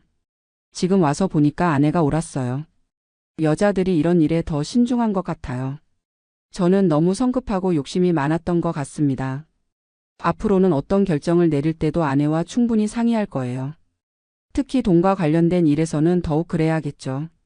혼자 판단하면 감정에 휩쓸려서 잘못된 결정을 내릴 수 있거든요. 아들에게도 이런 이야기를 해줬어요. 아직 젊지만 언젠가는 투자를 할 기회가 있을 텐데 그때는 저처럼 실수하지 말라고 했습니다. 아들은 요즘 주식 투자에 관심이 많아요. 젊은 사람들 사이에서 주식 투자가 유행이라고 하더라고요. 그럴 때마다 조심하라고 말해줍니다. 주식 투자 자체가 나쁜 건 아니지만 제대로 공부하고 이해한 후에 해야 한다고 했어요. 그리고 절대로 빌린 돈이나 생활비로 투자하면 안 된다고 강조했습니다. 다행히 아들은 제 말을 잘 들어요. 부모의 실수를 보고 배운 게 있나 봐요. 투자를 하더라도 아주 소액으로만 하겠다고 약속했어요. 요즘 제가 일하는 한인 마트에서도 가끔 투자 이야기가 나와요. 손님들끼리 이런저런 투자 정보를 주고받는 걸 들어요. 그럴 때마다 마음이 불편해져요. 혹시 그분들도 저처럼 사기를 당하는 건 아닐까 걱정이 되거든요. 가끔은 조심하라고 말해주고 싶지만 제가 나서서 말하기도 좀 어색해요. 하지만 정말 친해진 분들에게는 제 경험을 이야기해줘요. 이런 일도 있다는 걸 알려주고 싶어서요. 다들 놀라시면서 조심하겠다고 말씀해주세요. 한인 커뮤니티는 좁아서 소문이 빨리 퍼져요. 김영 이야기도 지금은 많은 분들이 알고 계세요. 비슷한 피해를 당한 분들도 몇 분 더 있다는 걸 알게 되었어요. 그분들과 가끔 만나서 이야기를 나누기도 해요. 서로의 상황을 이해할 수 있는 유일한 사람들이거든요. 함께 모여서 대책을 논의하기도 했지만 현실적으로 할 수 있는 게 별로 없어요. 경찰 수사도 제대로 진행되지 않고 있고 김영의 행방도 묘연한 상태예요. 변호사와 상담도 받아봤지만 승소 가능성이 낮다고 하더라고요. 그래서 이제는 그냥 포기하기로 했어요. 돈을 되찾는 것보다는 앞으로 어떻게 살아갈 것인가에 집중하려고 합니다. 요즘은 일하면서도 새로운 것들을 배우고 있어요. 한인 마트에서 일하다 보니까 장사하는 법도 조금씩 알게 되고 손님들과 이야기하면서 사회 돌아가는 이야기도 많이 들어요. 생각해보니까 20년 동안 캐나다에 살면서도 한인 사회에만 머물러 있었던 것 같아요. 영어도 일상 대화 수준에서 크게 늘지 않았고 캐나다 사회에 대한 이해도 부족했어요. 이번 일을 계기로 좀 더 넓은 세상을 보려고 노력하고 있어요. 영어 공부도 다시 시작했고 캐나다의 투자 제도나 금융 시스템에 대해서도 공부하고 있어요. 늦었지만 지금이라도 제대로 배워야겠다고 생각해요. 앞으로 비슷한 실수를 하지 않기 위해서라도 필요한 일이죠. 토론토시에서 운영하는 시니어 교육 프로그램도 참여하고 있어요. 금융 교육 과정이 있더라고요. 영어로 진행되어서 처음에는 어려웠지만 조금씩 이해할 수 있게 되었어요. 그 프로그램에서 배운 건데 투자를 할 때는 반드시 등록된 금융기관을 통해야 한다고 해요. 그리고 투자 상품에 대한 자세한 설명서를 받아보고 위험도를 충분히 이해한 후에 결정해야 한다고 했어요. 김영의 경우는 이런 기본적인 절차가 전혀 없었어요. 그냥 말로만 설명하고 돈을 받았거든요. 지금 생각해보면 처음부터 정식 투자가 아니었던 거죠. 캐나다에는 투자자를 보호하는 여러 제도가 있다는 것도 알게 되었어요. 정식 금융기관을 통한 투자라면 어느 정도 보호를 받을 수 있대요. 하지만 개인 간의 거래는 보호받기 어렵다고 하더라고요. 이런 정보들을 진작 알았다면 이런 일이 일어나지 않았을 텐데 정말 무지했던 제 자신이 원망스러워요. 하지만 이제라도 배우는 게 어디예요. 나머지 인생이라도 제대로 살아야죠. 요즘은 작은 목표들을 세우고 있어요. 일단 3년 후까지 일을 해서 5만 달러 정도 모으는 게 첫 번째 목표예요. 그 돈으로 정식 은퇴 계좌에 투자할 계획입니다. 캐나다에는 RRSP라는 은퇴 저축 제도가 있는데 세금 혜택도 받을 수 있고 안전하다고 해요. 수익률은 높지 않겠지만 안전한 게 가장 중요하죠. 두 번째 목표는 영어를 좀 더 늘리는 거예요. 지금 수준으로는 캐나다 사회의 정보를 제대로 얻기 어려워요. 영어를 잘하면 더 많은 기회도 있을 거고 사기를 당할 위험도 줄어들 거라고 생각해요. 세 번째 목표는 건강 관리예요. 이 나이에 다시 일을 시작하려니까 체력이 많이 부족해요. 규칙적인 운동을 해서 건강을 유지해야겠어요. 건강해야 오래 일할 수 있고 의료비도 절약할 수 있거든요. 아내도 저와 비슷한 계획을 세우고 있어요. 처음에는 많이 우울해했는데 요즘은 오히려 더 적극적으로 임하고 있어요. 새로운 도전이라고 생각하자고 하더라고요. 아내의 이런 모습을 보면서 정말 미안하면서도 고마워요. 제 잘못으로 이런 상황이 되었는데 원망하지 않고 함께 노력해주는 아내가 있어서 힘이 나요. 가끔 아내와 이야기할 때 만약 김영을 만나지 않았다면 어떻게 살고 있을까 하는 상상을 해봐요. 아마 지금쯤 은퇴 준비를 마치고 여유로운 생활을 하고 있을 거예요. 손주가 생기면 돌봐주면서 행복한 할아버지, 할머니가 되어 있었을 수도 있고 한국도 가끔 여행하면서 즐겁게 지내고 있었을지도 몰라요. 하지만 이미 일어난 일이니까 후회해봐야 소용없어요. 지금 상황에서 최선을 다하는 수밖에 없죠. 다행히 아들이 잘 성장해서 보람을 느껴요. 토론토 대학교를 졸업하고 좋은 직장에 다니고 있어요. 영어도 완전히 네이티브 수준이고 캐나다 사회에 잘 적응했어요. 아들을 보면서 저희가 캐나다에 온 것이 완전히 잘못된 선택은 아니었다는 생각이 들어요. 비록 제가 큰 실수를 했지만 아들의 미래를 위해서는 좋은 결정이었던 것 같아요. 아들도 부모의 어려운 상황을 이해하고 열심히 살아가고 있어요. 얼마 전에는 여자친구도 소개해줬는데 좋은 사람인 것 같아요. 언젠가 결혼해서 행복한 가정을 꾸렸으면 좋겠어요. 저는 이제 62살이지만 아직 할 일이 많이 남아 있어요. 아들의 결혼도 도와줘야 하고 손주가 생기면 돌봐주고 싶어요. 그러려면 건강하게 오래 살아야겠죠. 김영 때문에 힘든 시간을 보내고 있지만 이것도 인생의 한 과정이라고 생각하려고 해요. 늦었지만 새로운 것을 배우고 있고 더 현명해지고 있어요. 혹시 이야기를 듣고 계신 분들 중에 비슷한 상황에 있는 분이 있다면 너무 자책하지 마시기 바라요. 실수는 누구나 할 수 있는 거니까요. 중요한 건 그 실수에서 배우고 다시 일어서는 거예요. 포기하지 않고 꾸준히 노력하면 분명히 나아질 거라고 믿어요. 그리고 혹시 투자를 고민하고 계신 분들이 있다면 제 이야기를 꼭 기억해 주세요. 아무리 좋은 조건이라도 아무리 믿을 만한 사람이라고 해도 충분히 검증하고 신중하게 결정하시기 바라요. 특히 은퇴 자금만큼은 절대로 위험한 투자에 사용하지 마세요. 그 돈은 정말 소중한 돈이에요. 한번 잃으면 다시 벌기 어려운 돈입니다. 저처럼 어리석은 실수를 하는 분들이 더 이상 생기지 않기를 바라면서 오늘 이 이야기를 마치겠습니다. 감사합니다.